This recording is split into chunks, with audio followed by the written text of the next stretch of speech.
पहले आंखें तरेरी, दबाव बना तो सुर बदल गए। जांच एजेंसियों को धता दिखा रहा था। नोटिस वोटिस सारी बेअसर। घुटने टेकना उसकी फितरत नहीं। उसके सीखे सिखाए वॉरियर्स पर लगातार हमला कर रहे हैं। आप जानते हैं मैं किसकी बात कर रहा हूं। मैं बात कर रहा हूं मौलाना के जमातियों की, मौलाना साद के जमातियों की। ये कभी देशभक्त नहीं हो सकते, और अगर देशभक्त पर हमला होगा तो अब देश नहीं सहेगा। नमस्कार, शाम के 7 बजे हैं और मैं हूं मनीष अवस्थी। लेकर आया हूं आपका पसंदीदा डिबेट शो, देश का सवाल। जी हां, मौलाना साद, अब वक्त आ गया है, तुम्हें बाहर आना होगा। मरकज का मौलाना साद देश में कोरोना फैलाने का जिम्मेदार है। इस एक शख्स की लापरवाही की वजह से कोरोना से लड़ाई में देश पिछड़ गया है, या ये कहें कोरोना से देश की लड़ाई लंबी खिंचती दिखाई दे रही है। मगर मरकज का ये मौलाना अब तक छिपा बैठा है। वो वीडियो संदेश बार बार जारी कर रहा है, मीडिया को इंटरव्यू दे रहा है, लेकिन पुलिस या कानून के सामने सरेंडर नहीं कर रहा। यानी देश का दुश्मन नंबर 1 मरकज का मौलाना अपनी मांद में कहीं छिपा हुआ है। वो वहां से अपना एजेंडा सेट कर रहा है। ऐसे में बड़ा सवाल यह है कि आखिर कौन साद की मदद कर रहा है, और इसके जमाती जो देश भर में घूम घूम कर कोरोना फैला रहे हैं, उनका क्या इलाज है। कई सारे मुद्दे, सब पर एक एक कर बात होगी। लेकिन आइए मैं चलता हूं मेरी सहयोगी शुभ्रा सुमन के पास। शुभ्रा। बिल्कुल, शुक्रिया आपका मनीष जी। और हम अब बताएंगे सिलसिलेवार ढंग से कि कैसे मरकज के जो जमाती हैं उन्होंने खतरा पूरे देश के सामने बढ़ा दिया है। देश का दुश्मन नंबर 1 है मौलाना साद, और कहां पर किस किस राज्य में कितने केस हैं जमातियों से जुड़े हुए, वो हम दर्शकों को बता रहे हैं। पूरे देश में 14,759 केस हैं जमाती, इसमें से 30% हैं, एक बड़ी तादाद है कोरोना पॉजिटिव मरीजों की। उत्तर प्रदेश की अगर बात करें 1184 यहां पर कुल केस हैं जमाती, इसमें 59% हैं। ये हमारा नहीं, ये खुद सरकार का आंकड़ा है, स्वास्थ्य मंत्रालय का आंकड़ा है। दिल्ली में 2081 कुल केसेस हैं, उसमें जमाती 63% हैं। इसके साथ ही तमिलनाडु की भी हम बात करेंगे। आप देखिए एक के बाद एक तमाम राज्यों के बारे में आपको जानकारी दे रहे हैं। तमिलनाडु में 1520 कुल केसेस हैं और उसमें जमातियों की जो तादाद है वो 84% है। तेलंगाना की अगर बात करें वहां पर 873 केसेस हैं और जमाती इसमें से 79% हैं। आप देखिए कितनी बड़ी तादाद है, 50%, 60% से भी बड़ी तादाद है ये जो कोरोना पॉजिटिव मरीजों की संख्या में से जमातियों की संख्या है। झारखंड की अगर बात करें 46 केस अभी वहां सामने आए हैं, इसमें जमाती 78% हैं। आंध्र प्रदेश में 722 केस सामने आए हैं और उसमें जमातियों की तादाद 61% है। असम भी चल लेते हैं, असम का हाल क्या है। वहां पर अब तक 35 केस आए हैं, इसमें से 91, ज्यादातर मामले जमातियों के हैं। तो ये कुल मिलाकर के तमाम राज्यों का हाल। अंडमान निकोबार के बारे में भी जान लीजिए, वहां पर 16 केसेस हैं, उसमें से 81% कोरोना संक्रमित जो मरीज हैं वो जमात से ताल्लुक रखते हैं। तो ये पूरा कच्चा चिट्ठा है जमातियों का, जिसका मास्टरमाइंड है मौलाना साद। और अब हम आपको बताते हैं कि कैसे अलग अलग जगहों पर, अलग अलग शहरों में जमात का कोरोना कनेक्शन सामने आया है। आपके सामने हम रख रहे हैं प्रयागराज में क्या हुआ। 16 विदेशी समेत कुल 30 लोगों को गिरफ्तार किया गया। 16 विदेशी जमाती इसमें शामिल थे। भागलपुर बिहार में देख लीजिए, तबलीग के सैकड़ों कार्यकर्ताओं के छुपे होने का शक हुआ, उसके बाद हड़कंप मच गया, पुलिस सक्रिय हो गई। रायबरेली में क्या हुआ, यहां पर एक ही दिन में 33 संक्रमित मिलते हैं और उसमें से 31 तबलीगी मरकज से ताल्लुक रखते हैं। देश के अलग अलग शहरों का हाल बता रहे हैं, लेकिन हम आपको ये भी बताते चलें कि ये बस कुछ मामले हैं, कुछ शहरों की ये कुछ घटनाएं हैं, कुछ वारदातें हैं। बाकी ऐसी सैकड़ों वारदातें पूरे देश में फैली हुई हैं। कानपुर का हाल देख लीजिए, 8 विदेशी जमाती यहां पर पकड़े गए। 28 अप्रैल तक उन्हें क्वारंटीन करना पड़ा है। ये कितनों से मिले होंगे और कितनों को फैलाया होगा। कुशीनगर में 2 जमातियों को पुलिस ने पकड़ा, छुपे हुए थे ये जमाती। और इंदौर में 4 कोरोना पॉजिटिव जमाती पकड़े गए। मुरैना में गिरफ्तार हुए भी जमात से ताल्लुक रखने वाले थे। तो ये पूरा कच्चा चिट्ठा जमातियों का। मनीष जी जी, बहुत बहुत धन्यवाद शुभ्रा आपका। आपने जो तमाम जानकारी और जिस तरह से साद और उसके लोग यानी कि उसके जमाती बिल में जिस तरह छुपे हैं, हमने कोशिश की कि आपकी आंखें खोल दें। कहां कहां कैसे कैसे छुपे होकर इनके मन का एजेंडा, इन्हें जो सिखाया गया, इन्हें जो बताया गया कि आप देश में घूम घूम कर कोरोना फैलाइए, कोरोना बांटिए, और उसी की तर्ज पर इनके जमाती शहर शहर अब भी छुपे हुए हैं।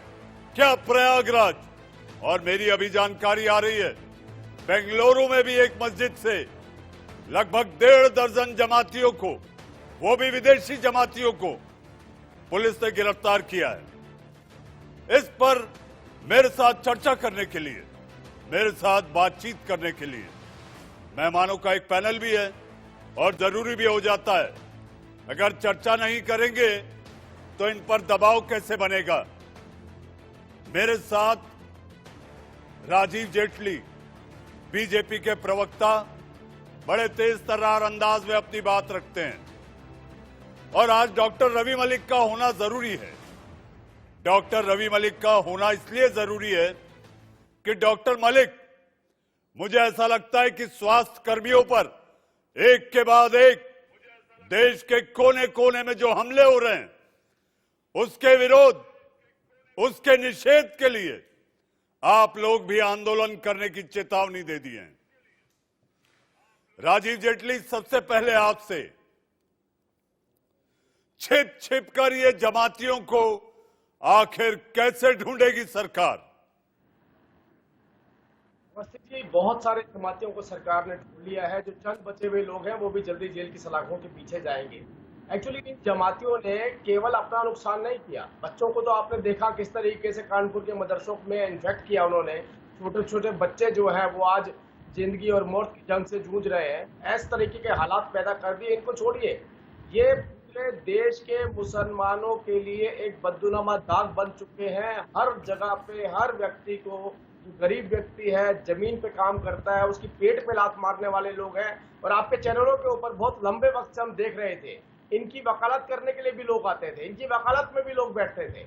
असल में उन लोगों ने जमातियों का फायदा नहीं किया, इन्होंने पूरे कौम को ही बदनाम कर दिया, पूरे कौम की पेट पे लात मार दी, पूरा आइसोलेशन करवा दिया। और आज भी उनका कहीं ना कहीं पक्ष रखते हुए नजर आते हैं, आज भी उनको बचाव करते हुए नजर आते हैं।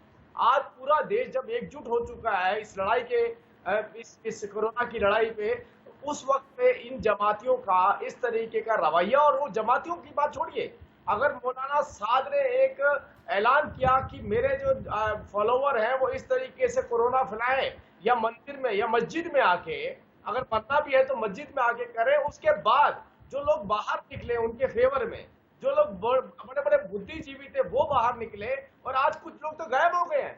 आज देखिए कहाँ है शबाना आजमी, आज कहाँ है नासिरुद्दीन शाह साहब, आज कहाँ है वो सभी लोग जो बाहर निकलते थे बार बार, ये सभी लोग गायब हो गए हैं। ये अपील भी नहीं करना चाहते, मस्जिदों से पत्थर मारे जा रहे हैं। किस तरीके के हालात है, ये तो पढ़े लिखे लोग हैं, इन्हें तो मालूम है। जब यही लोग अपील नहीं करेंगे तो आप क्या उम्मीद करते हैं?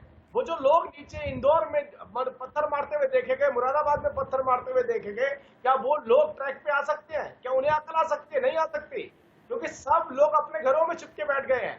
वो लोग जो हर बात पे जमीन पे उतरा करते थे, लड़ाई लड़ा करते थे, वो लड़ाई चाहे जायज हो चाहे नाजायज हो, लेकिन उसमें कहीं ना कहीं इस्लाम का जितना होता तो वो लड़ाई देखी जा सकती थी। आपने देखा शाहीन बाग के अंदर पूरे दुनिया के, पूरे भारत के जितने बुद्धिजीवी थे वहां भाषण देने आते थे।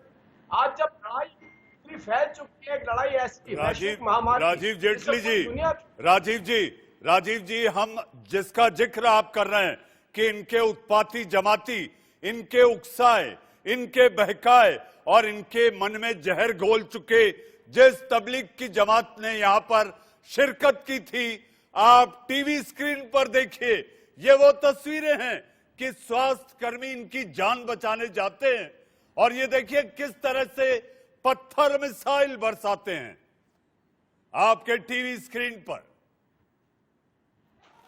ये देखिए, ये वो पत्थर मिसाइल है जो कोरोना के योद्धाओं पर लगातार बरसाई जा रही है। आपके टीवी स्क्रीन पर ये दो तस्वीरें, एक इंदौर की जहां पर डंडा, लाठी,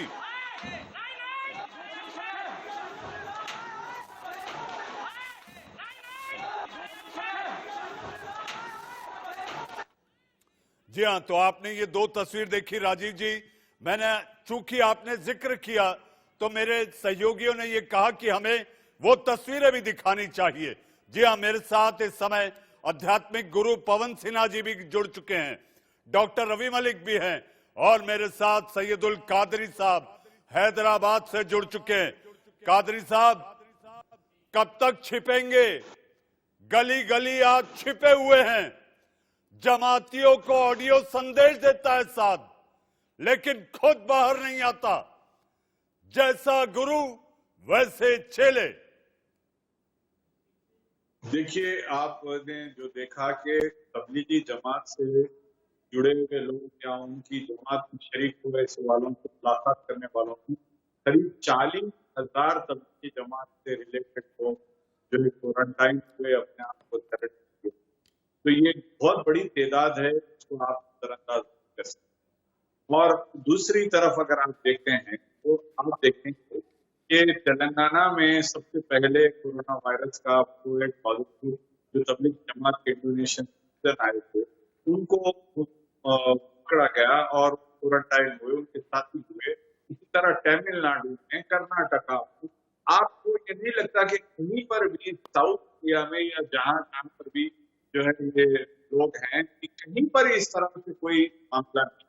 लेकिन अगर आप बीजेपी स्टेट्स में देख रहे हैं तो मैं समझता हूँ कि ट्रस्ट डेफिसिट है, की वजह से ये लोग जो है डरे हुए हैं, छिपे हुए हैं, गलत कादरी साहब, किस तरह का वहाँ का माहौल है, उसकी वजह से ये लोग इस तरह हरकतें कर रहे हैं। कादरी साहब, ऐसी कोई भी बातें ना करें आप, ऐसी कोई भी बातें ना करें जो पचेगी नहीं।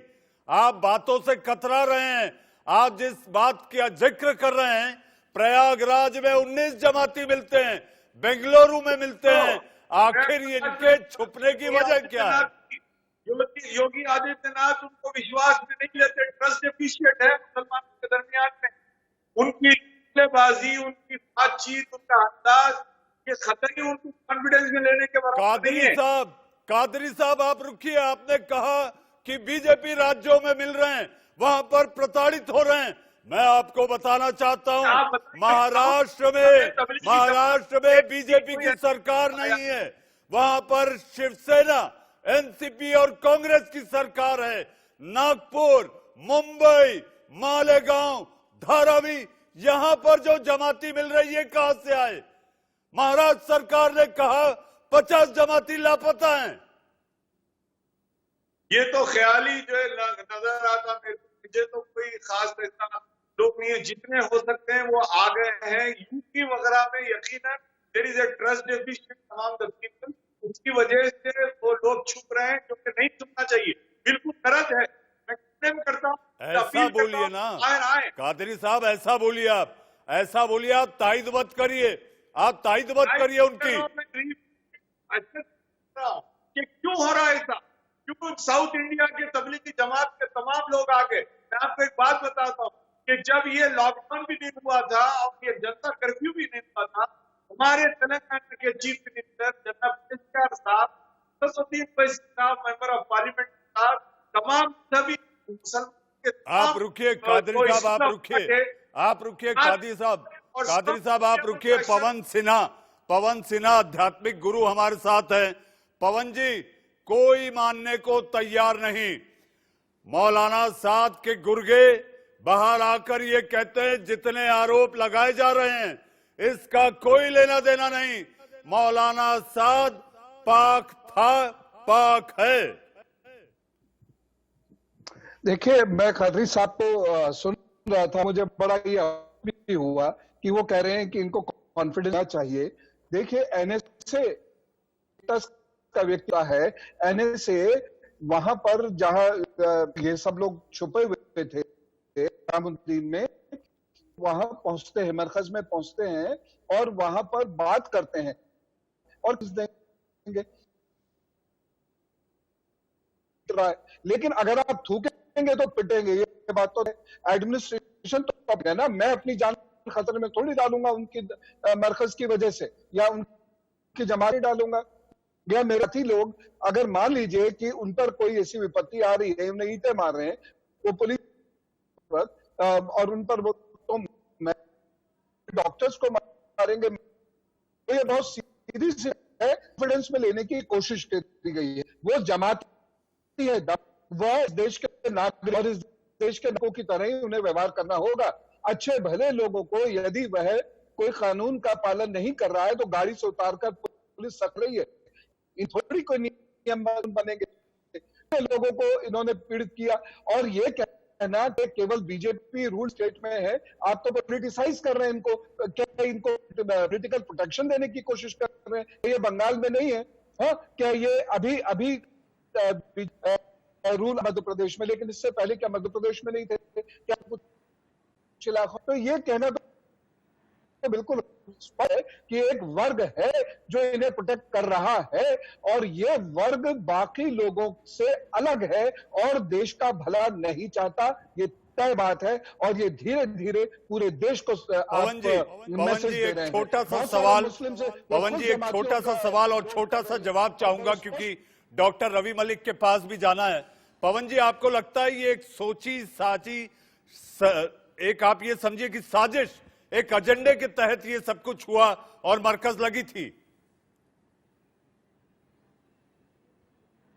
ये कहूं कि वहां पर अब देखिए लोग फंसे, अब ये इनको मरकज की बात आप करेंगे, ये तुरंत बात करेंगे कि जहां पर हिंदू लोग तो ये तुरंत कंपेयर कर अपनी गलतियां, वो गलत था। अब वहां हिंदू फंसे थे लेकिन वो भागे तो नहीं, थूका तो नहीं, उन्होंने ईंटें तो नहीं मारी, है वो जिस तरीके से रखेगा उस तरीके से वो रहने लग गए। तो अब इसमें ये देखा जाए कि जो इस प्रकार के लोग हैं और जो जिन्होंने वीजा रूल्स का उल्लंघन किया है या जिन्होंने जो इस वक्त नेशनल इमरजेंसी है उसके नेशनल क्रिमिनल मानना चाहिए और इनके खिलाफ करनी चाहिए। और देखिए फिर भी कार्रवाई नहीं हुई। बीजेपी स्टेट्स में भी इनको बहुत प्यार से रखा, इन्होंने जब गाने रखा गया तो क्या क्या कर दिया, क्यों कर दिया? ये डरे हुए लोग हैं, डरे हुए लोग पकड़ मारते हैं, कहीं डरे लोग थूकते हैं, हाथ जोड़कर बैठते हैं, पुलिस के डंगे ऐसे कोहनी तक हाथ कर बैठते हैं। जो ये नहीं बैठ रहे हैं ये बिल्कुल डरे हुए लोग नहीं है। मुरादाबाद में कौन सा डर था? में जिस जगह पवन जी मैं आपके पास आता हूं। डॉक्टर रवि मलिक भी हैं। डॉक्टर मलिक, अब बहुत हो गया। अगर आईएमए ने यह कह दिया है कि 23 मई को इसका विरोध होगा, इसका निषेध होगा, मुझे ऐसा लगता है यह जरूरी लग रहा है आपको?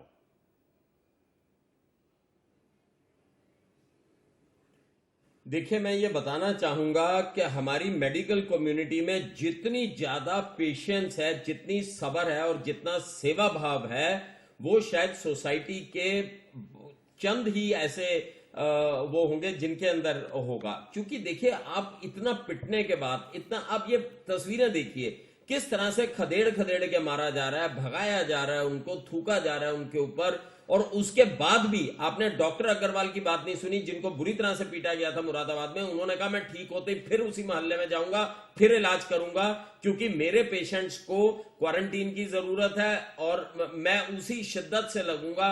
मेरा मनोबल कम जरूर हुआ है लेकिन टूटा नहीं है। आप देखिए, इस कम्युनिटी के ऊपर सिस्टर्स, जिनको हम मतलब वर्ड में सिस्टर्स कहते हैं, बहनें कहते हैं, अगर उनके साथ किसी ने भी अश्लील, मैं ये नहीं कह रहा किसने अश्लील हरकत की, कोई भी अगर उनके साथ अश्लील हरकत करता है तो ये बहुत ज्यादा निंदनीय है, गैर मानवीय है और आपराधिक भी है। और इसका पूरा विरोध होना बड़ा जरूरी है। देखिए, हम डॉक्टर्स इस वक्त एक तो फंसे हुए हैं। आप मनीष जी ये देखिए, पूरे विश्व में त्रासदी चल रही है, जगह जगह लोग मर रहे हैं। बड़े से बड़े इकोनॉमिकली साउंड अमेरिका के अंदर देखिए कितनी मौतें हो गई हैं। इधर हम अपने देश में किसी तरह से इन कोरोना वॉरियर्स की वजह से हम इसको संभाल के बैठे हुए हैं सिचुएशन को। कोरोना वॉरियर नर्सेज और डॉक्टर्स की रेशो भी हमारे इधर पूरी पर्याप्त नहीं है। एक एक डॉक्टर, एक एक नर्स प्रेशियस है। इस स्टेज के ऊपर अगर कोई उनके ऊपर वार करता है तो आप बताइए उसको क्या कहना चाहिए। इस स्टेज के ऊपर अगर कोई उनको मारता है, उनकी ड्यूटी में विघ्न डालता है जी, तो उसको क्या कहना आप चाहिए। सही कह रहे हैं देखिए, डॉक्टर मेरा अपना मलिक, मानना यही आप है सही कह रहे हैं और हाथ आपकी जोड़ के उत्तेजना, विनती है। आपके चेहरे का आक्रोश ये बताता है कि अब बहुत हुआ। सरकार को भी जो सख्ती से कार्रवाई करनी चाहिए अब सरकार को करनी पड़ेगी। अब वक्त है एक छोटे से ब्रेक का। ब्रेक के बाद हम चर्चा करेंगे। वो जिद्दी है, वो ढीठ है, वो हटी है। सरकारी अस्पताल में क्यों टेस्ट नहीं कराता मौलाना? एक छोटे से ब्रेक के बाद आप कहीं मत जाइएगा।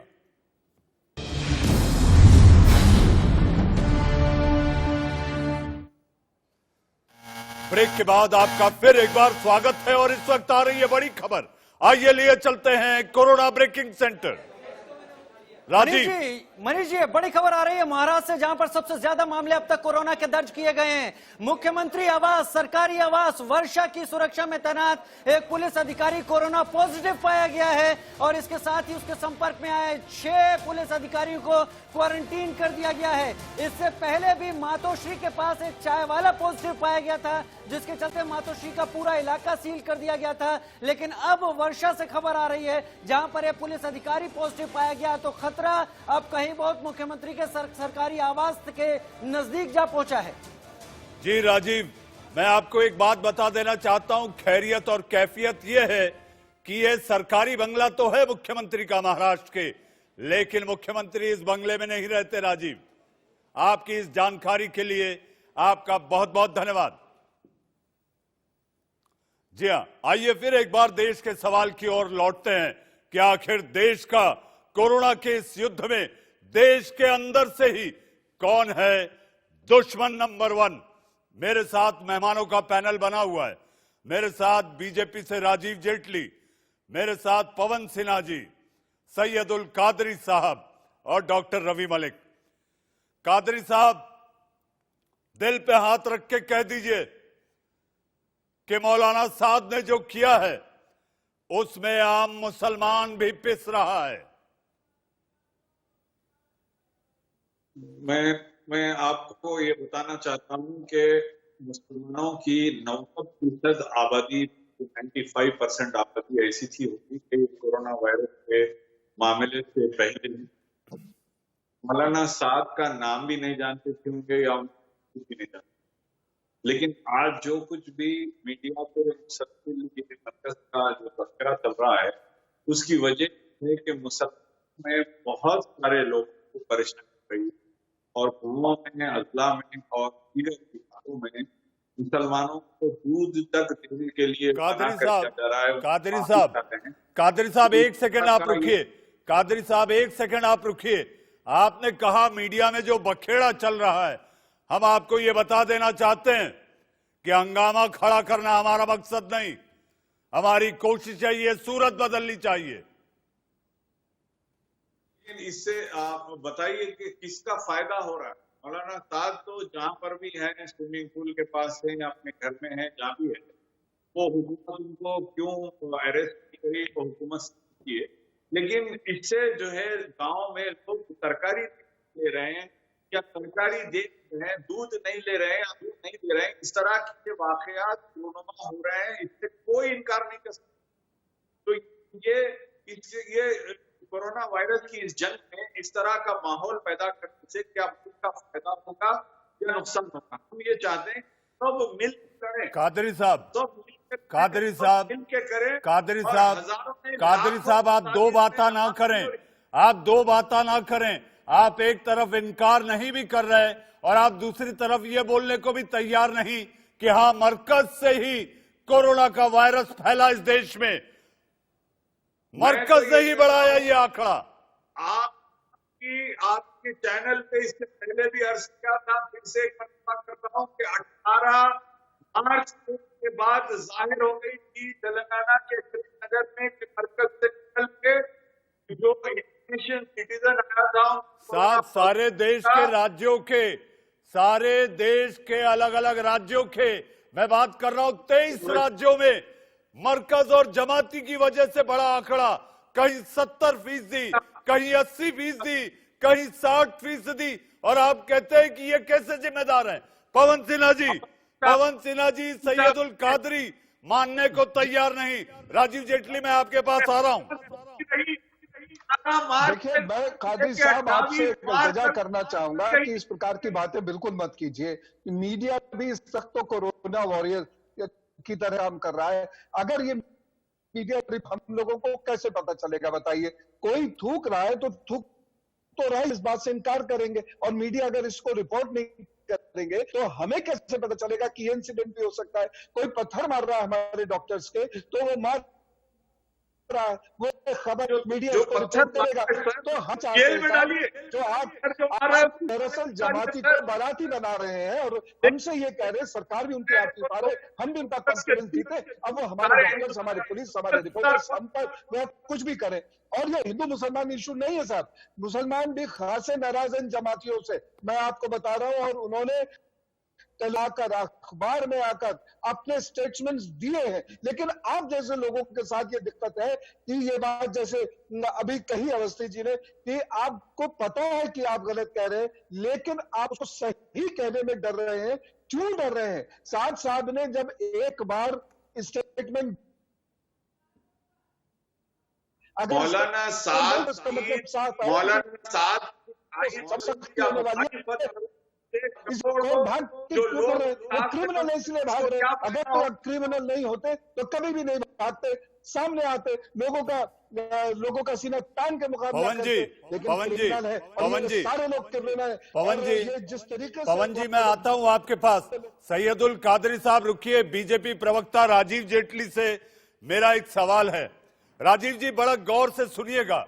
मेरा सवाल है, इस देश के एनएसए अजीत डोवाल साहब वहां जाकर मिलते हैं, समझाइश होती है, उसके बावजूद ये बाज नहीं आते। राजीव जी, बहुत छोटा सा सवाल है, आखिर मौलाना साद को ढूंढने में हमारी एजेंसियां नाकाम क्यों हैं? देखिए, बिल्कुल नहीं, पूरी एजेंसियां हमारी काम कर रही हैं। मौलाना साद की बार बार स्टेटमेंट आ रही है, वो बाहर निकल रहे हैं, और अब तो उनके वकील ने ये कहना भी शुरू कर दिया है कि हमारे पास ये जानकारी नहीं कि वो कहाँ पर है। देखिए, ये चुनौती केवल मौलाना साद की नहीं है, ये जो जितने भी लोग जमाती थे, वो जो उन जमातियों में एक हैरानी की बात यह है कि एक कोई व्यक्ति हो सकता है इन्फेक्ट हो, उसका कसूर नहीं भी हो सकता, क्योंकि विदेशियों को छुपा के रखा था, विदेशी इन्फेक्टेड थे, तो उनकी वजहों से उनको वो भी इन्फेक्टेड हो गए।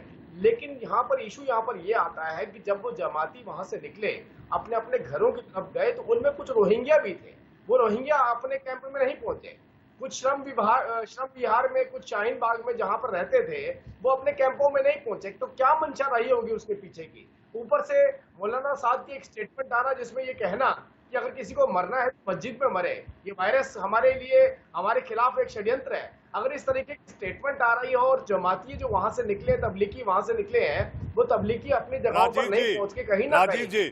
राजीव जी, मेरा आपसे सवाल यह है कि मौलाना साद खुद तो सामने नहीं आ रहा, पुलिस को इसकी जानकारी, मीडिया को इसकी जानकारी, उसके बावजूद उसको गिरफ्तार क्यों नहीं किया जा रहा, जब ये जानते हैं कि ये देश का नंबर 1 दुश्मन है?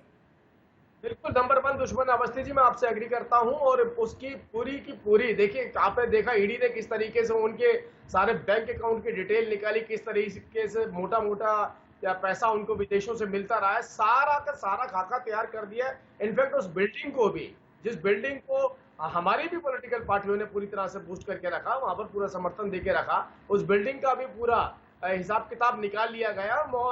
मौलाना साद कहीं बच के नहीं जा सकता है। मौलाना साद को भी आप देखिएगा, जेल जाना ही पड़ेगा, कड़ी से कड़ी सजा उनको दी जाएगी। लेकिन फिलहाल जो जिस तरह की स्टेटमेंट आ रही है, पहले वर्जन कुछ और था, अब वर्जन बदला हुआ नजर आ रहा है। आज वो जो डैमेज करना चाहता था, वो डैमेज कर चुका है, और जितना डैमेज हमारे देश को होना था, क्योंकि ये लड़ाई तो हम लड़ चुके थे, लड़ाई तो हम कंप्लीट कर लेते, जिस तरीके जी। से देश के प्रधानमंत्री ने जी स्ट्रेटेजी बनाई जी थी, राजीव उस जी स्ट्रेटेजी में राजीव जी एक अहम मुद्दा है। डॉक्टर नाराज हैं, स्वास्थ्यकर्मी खासे नाराज हैं, अपनी जान जोखिम में डालकर वो इन जमातियों की कोरोना पॉजिटिव पेशेंट्स की जान बचाने में जुटे हैं, लेकिन वो हमले का शिकार हो रहे हैं। जहालत का ये जनक मौलाना साद, जहालत का ये जनक मौलाना साद कब तक खैर मनाएगा? मैं अवस्थी जी एक बात, छोटी सी बात रखना चाहता हूं। आप देखते हैं वक्त वक्त पे, चाहे वो सीए एनआरसी का मुद्दा रहा हो तो छतों से पत्थर मारे जाते थे।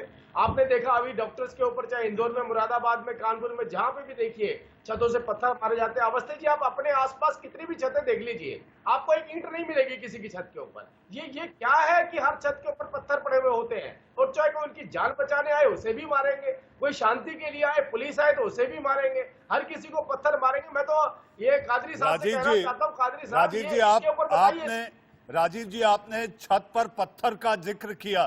दिल्ली दंगों में भी पत्थर मिसाइल जो छतों से चली थी, शायद आप वो नहीं भूल गए होंगे। अब डॉक्टर रवि मलिक इन जमातियों की यह हरकत कितना बड़ा सामूहिक संक्रमण कर सकती है?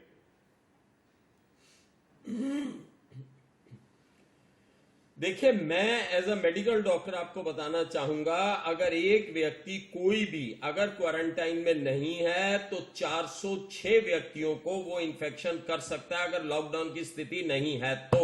अगर वो कोविड पॉजिटिव है, वो 406 कितनों को कर सकते हैं आप मनीष जी इसका अंदाजा लगा सकते हैं। तो ये एक फिशन रिएक्शन है जो कि चल पाएगी। तो ये चाहे कोई भी व्यक्ति क्यों ना हो, चाहे कोई भी समुदाय का क्यों ना हो, दो चीजें बड़ी जरूरी हैं। एक तो लॉकडाउन का पालन होना बड़ा जरूरी है, और दूसरा डॉक्टरों के ऊपर हाथ उठाना बहुत बड़ी, ये केवल गैर कानूनी नहीं है, ये इस वक्त देशद्रोह भी है। उसका वजह बताता हूं। हमारा देश इस त्रासदी से निकल रहा है, इस प्रॉब्लम से निकल रहा है। बात ये नहीं है जमाती हैं, हिंदू हैं, कौन है, जो भी डॉक्टरों को मार रहा है वो क्रिमिनल है, और उसे डॉक्टरों को मारने का कोई हक नहीं है, भगाने का कोई हक नहीं है। पत्थर मार डॉक्टर आप इमेजिन कीजिए अगर वहां से डॉक्टर ना भागते, डॉक्टर रवि मलिक साहब आपकी क्या मांगे हैं? आपकी मांगे क्या हैं जो आप सांकेतिक तौर पर ब्लैक डे मनाने का आइए मैंने मन ठाना है?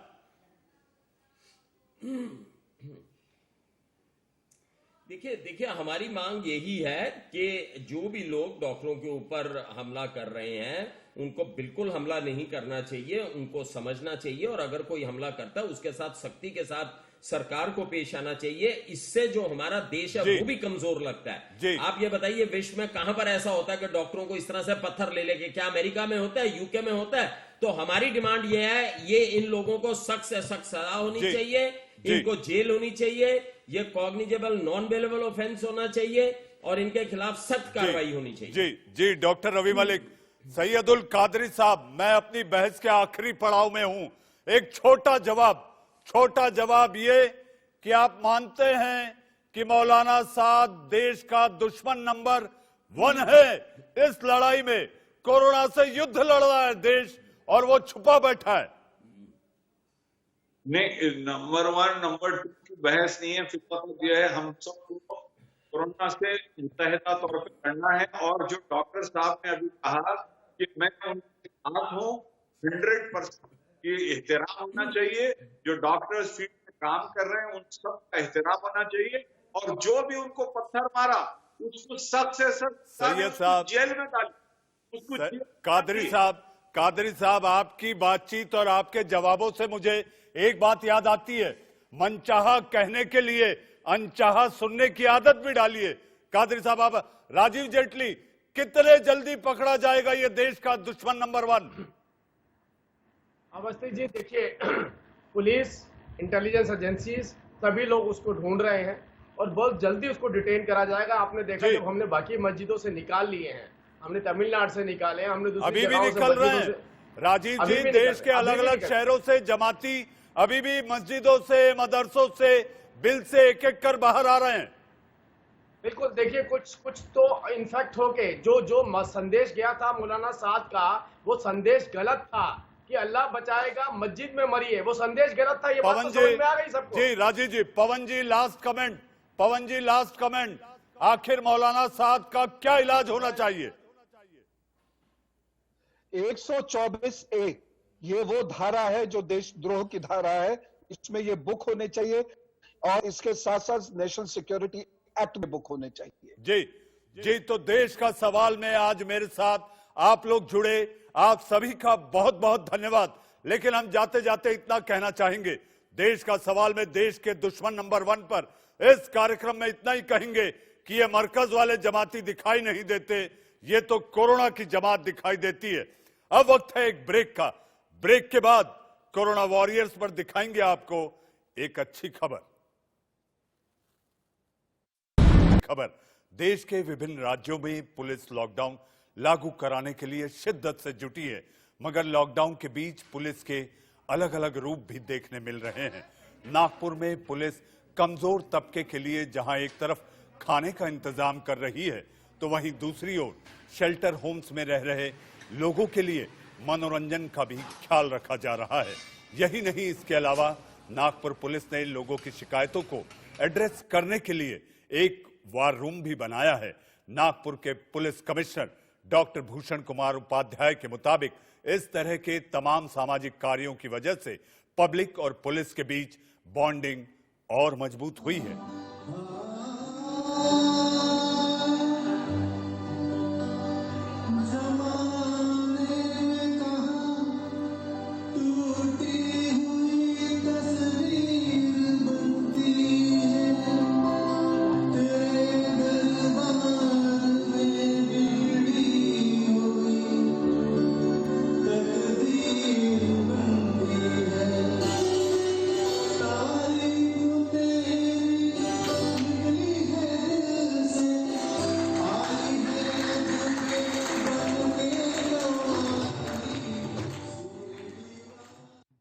लॉकडाउन को इन्फोर्स करना पुलिस का मेन काम है, लेकिन इसके साथ साथ पुलिस एक बहुत बड़ी सामाजिक जवाबदारी निभा रही है। वो यह है कि जिनके पास खाना नहीं है या जिनके पास मेडिकल चीज नहीं है, उनको हम मेडिकल भी दे रहे हैं। नागपुर शहर में पुलिस ने 108 एनजीओ का ग्रुप बनाया है और हम रोज कम से कम 50,000 लोगों को खाना दे रहे हैं। अब तक हम 15 से 20 लाख लोगों को खाना दे चुके हैं। इसके अलावा मेडिकल हेल्प भी कर चुके हैं और ये पुलिस का जो जेस्चर है, इसके चलते पुलिस और पब्लिक का जो बॉन्डिंग है वो काफी स्ट्रांग हुआ है और हमको लॉकडाउन इन्फोर्स करने में भी इससे मदद मिली। ऐसे वॉरियर नहीं होंगे तो कोरोना से आखिर वार कैसे जीतेंगे। जी हां, आज के लिए बस इतना ही। अब दिन भर की खबरों के पिटारे यानी कि कोरोना समाचार, कोरोना अपडेट के साथ आएंगे मेरे सहयोगी राजीव शर्मा, आंख कान खोल के।